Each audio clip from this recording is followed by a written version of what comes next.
albaabka qofkiisa ugu furan yahay siday ugu dhiiran tahay inagu markaa midda keliya oonu isla garanay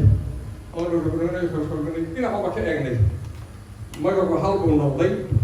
hal meeloo dhaafayna waa la waayay haddaad ila qaadateen annagu aanu isla garanay waxay noqotay khadiijo qaran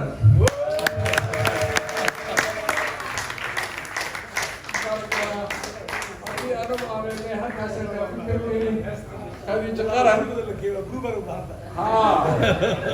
مركا آري أبقى ما كنتي رأوا كنا هاي سيدا وشيء دكتور علي عثمان هالكا سيكون المقطع هدته وحقبتي هل إياش السبورتسو مركا لا هاي ما إياش السبورتسو رجل دمر وقوة الجنة ما هذا وزيرده مركا لا وزيرده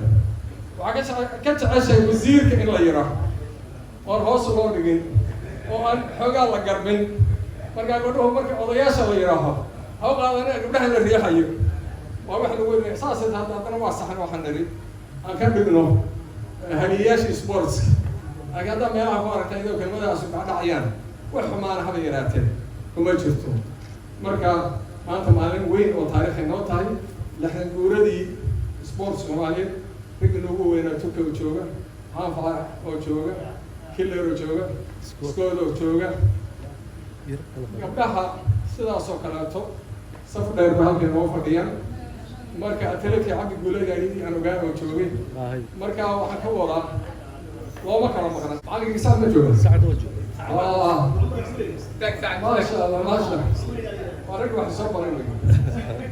مركا وحوي هذا الكرسي راجع